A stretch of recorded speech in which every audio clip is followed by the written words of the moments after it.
We're in the Coachella Valley today in the beautiful city of Indio. It's a little windy outside, so I'm doing my intro inside the Jeep, which is a little different from what you've become accustomed to in these videos. We're right at the intersection of Dillon Rd and Berdoo Canyon Road, just about 6 miles from the Dillon Rd exit off of Interstate 10. And today we're going to be doing Berdoo Canyon Road. We're going to run all the way from Dillon Rd all the way up into Joshua Tree at Squaw Tank. That's about 19 miles from where we're starting here on the pavement. We're going to show you all the tough spots. We're going to show you what to expect on this trail, and we're going to show you a few of the extra credit sections that can make the trail a little more interesting if you get bored along the way. We're starting the trail on Berdoo Canyon Road, which is a paved road, as you can see. Paved road goes right up to the Berdoo Canyon shooting area. So as you can see, even a regular car can make it up there, no problem. Even though the paved road is not in the greatest condition, it is drivable by any vehicles. The paved road stops just beyond the shooting area, and that's where the actual trail begins. Berdoo Canyon is a pretty well trafficked trail. We've done this trail 8 or 10 times in the last couple of years, and I don't think there's ever been a time where we didn't see multiple vehicles along the trail. It's a very popular trail because it's easy. I would call it a beginner's trail because there's really no super difficult challenges. There are some rough spots. We're going to show you exactly where those are. You'll be able to see the GPS coordinates on the bottom of the screen, and we'll try to mark them in the GPS track file that you can download from our website. Just check the information section in the video below for the link to download the free GPS track file. And right as we come over this little hill, we're going to dip down into this valley. And that's where the pavement begins to peter out. This section is usually washed out most times of the year. I don't even know if they bother to repave it anymore.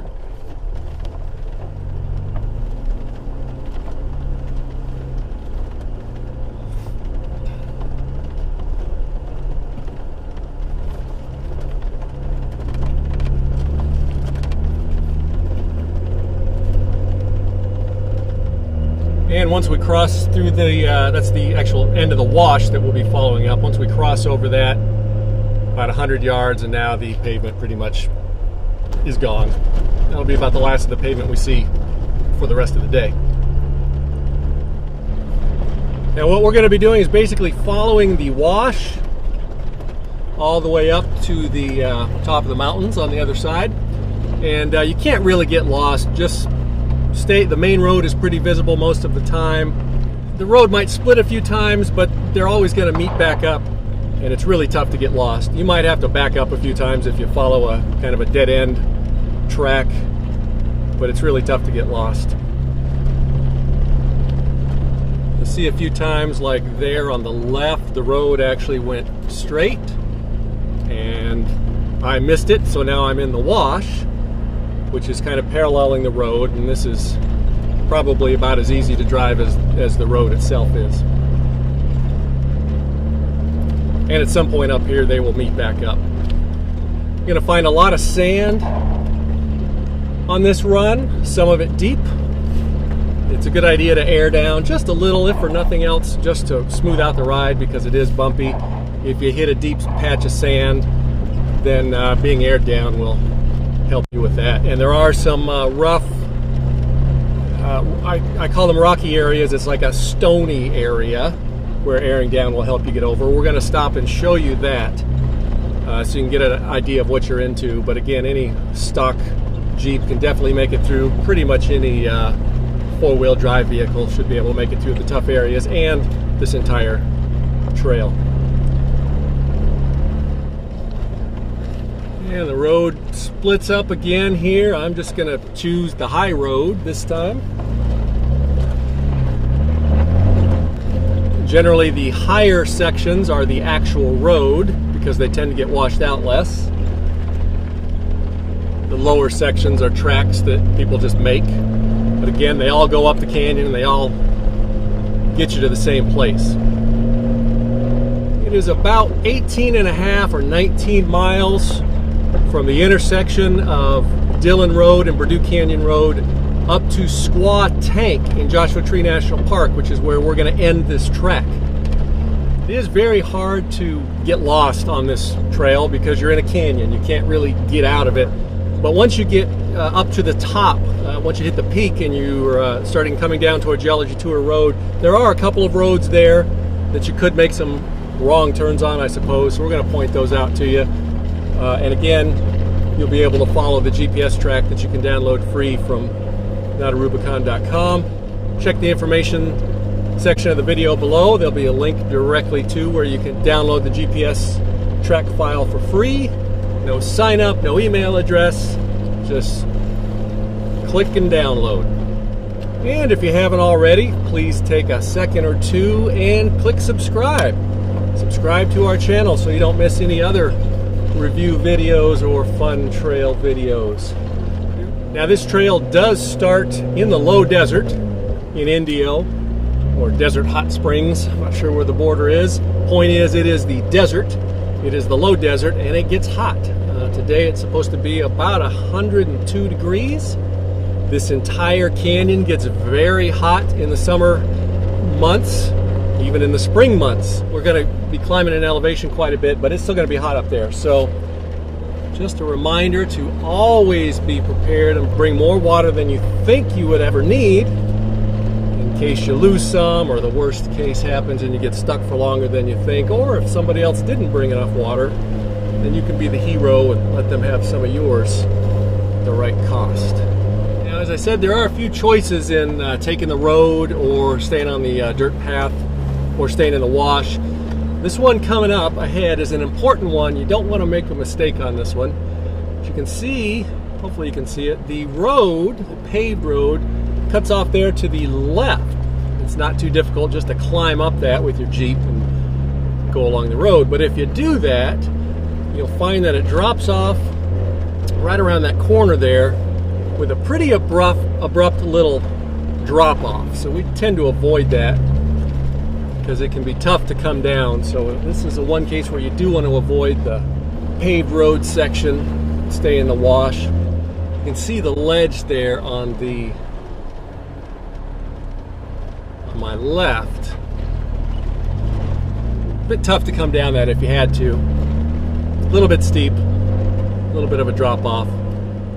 Right above us now on my left, there's a remnants of an old ghost town or camp where I believe the workers that were building the aqueduct lived. History experts will post comments to correct me if I'm wrong.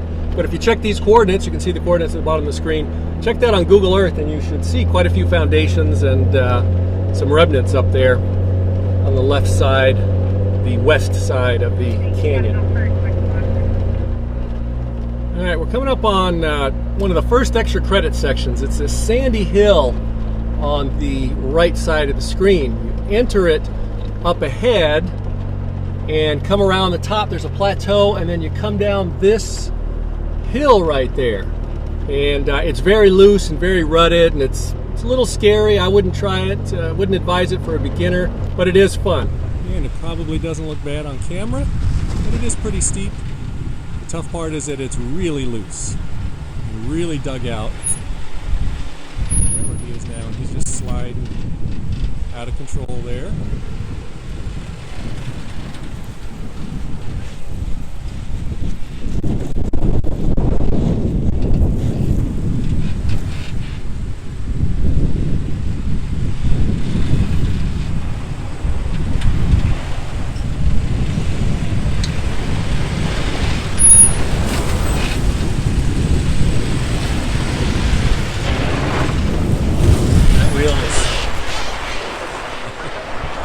I think he slid more than he wheeled down that. Now up to this point we've been on BLM land, but just beyond that first obstacle you will see this gate, and that gate means that we are now in Joshua Tree National Park. So from here up we have to stay on the road, and you have to keep your dogs leashed and your guns put away.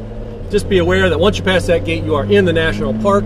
They do patrol this area occasionally, so You don't want to get caught doing anything stupid, because that would be an expensive ticket. And you don't want to be that guy. Alright, a few hundred yards past the entrance, we're at one of the first kind of tough spots. It's not super tough, but you see there's a big rock on the right and a big rock on the left, and then another big rock on the right, and it's a little bit tight and you get a little bit off camber. So if you're a beginning driver or a beginning off-roader, you might want to have somebody spot you just so you don't bang a corner into one of those rocks.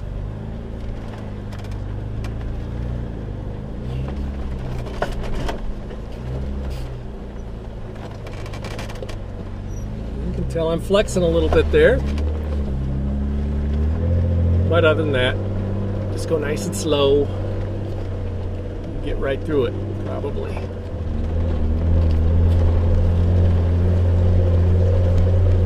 Now, almost all of this road, you don't even need four-wheel drive. I dropped down into 4-low because I'm a stick shift. So to get over some of those rocky spots, I had to go slow, so I had to drop into 4-wheel drive low. But for most of the time, I've been in 2-wheel drive. And unless you hit a really sandy spot, you could probably do this entire trail in 2-wheel drive. Now, people have asked what kind of vehicles can come up this trail, up this road. We have led several large group runs through here with people driving everything from modified Jeeps, like the NotaRubicon, all the way down to stock or nearly stock 4-wheel drive full-size trucks. And they've always all made it through. Only 1 or 2 times have some of the really big trucks got stuck on a high rock here or there and had to get strapped off. But otherwise, everybody made it easily. One interesting thing about this trail is that it changes quite a bit after every rainstorm, especially further up. The further up you go, the more prone it is to change. That means that the whole canyon is prone to flooding also. So I would not want to be anywhere around this canyon immediately after or when there's any heavy rain expected in the area, especially up above in Joshua Tree. Okay, so now we're at one of the extra credit spots. You can see on the left there's a little kind of a ledge, and then the road continues around that on the right. This section on the left is not that hard, really not a challenge for an experienced driver or a well-equipped Jeep. But if you're a beginner, it'd be good to practice your 4-wheel drive skills, because it can be intimidating and it is fun. We're just over an hour into the drive now, and we're at another split in the road. I'm going to the left because I think this is where we've got our next extra credit section. If you follow the road up to the right on the high side, it's a little smoother. This spot actually looks easier than it usually is. Looks like the rocks have been moved out of the way. So let's see. Again, if you had just followed that split to the right instead of to the left, just behind me, you'd stay up on the flatter road. I don't know what Peggy's pointing at. I should better get out of my way.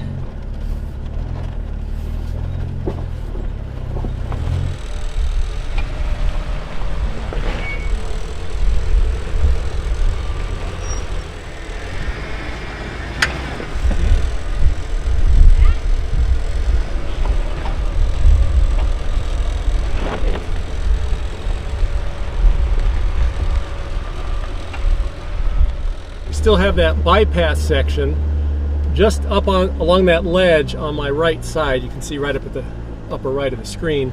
So we just went through that little rocky spot. Now there's this other little kind of soft rutted rocky spot, one of the bumpier spots in the road. But if you had gone right or straight back there at the split, you'd be up above us now looking down. And then there's another little slightly bumpy spot right here. And then as we come around this curve, we'll meet up. The main road is right on my right behind that tree there, that bush, and meets right back here into the main road. All right, now we are coming up on the toughest spot of the entire trail. There is no go around for this section. It is the most difficult part. Any stock Wrangler will make it through here, no problem. Most four-wheel drive vehicles will make it through here, no problem. If you're new to off-roading, it is a bit intimidating. Don't let it intimidate you. You might need some spotting getting through. We have seen a few full-size trucks get hung up a little bit through here. Everybody's always made it. I can remember the first time we came up here when the NotaRubicon was fresh and stock. This was very intimidating. And I didn't know if we could make it, but we did. We were with a good group. Our friend, the Desert Outlaw, who comes up here, leads groups here all the time. They spotted us through, and everybody got through. Okay, so that was the first part of the tough spot. Come around this corner here, and you see some more of the tough spot.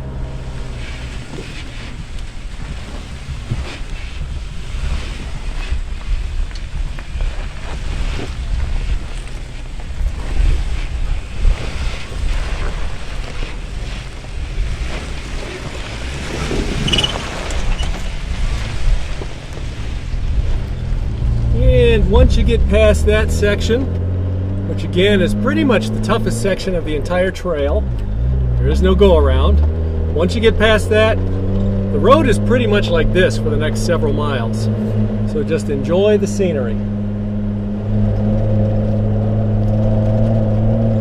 Now the landscape has really changed. You can really see all the Joshua trees and yucca trees. A huge difference from down below. We're up several thousand feet higher in elevation than we were when we started.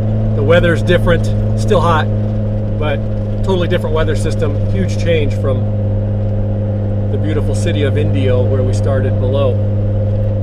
And we're just about at the peak where we're going to be today. We're at about 4,300 feet elevation. And legend has it that from right here at the peak, before you start heading back down, turn around and look at about your 5 o'clock position, you can see the Salton Sea from here. So we're headed now back downhill towards the main areas of Joshua Tree. This road from here on out, actually for the last mile or two, is a pretty high-speed road. It's fairly well maintained most times of the year. But don't get crazy and go too fast because it's blind. There's a lot of blind corners. It is a narrow road, and because it's well trafficked, there is a good chance you will come blindly upon somebody coming the opposite direction. And that never ends well. And there's that traffic I mentioned. Good thing I wasn't going 40 miles an hour. Now, we've been driving this flat road here for several miles since we left the end of Berdoo Canyon. And we're coming up on Geology Tour Road.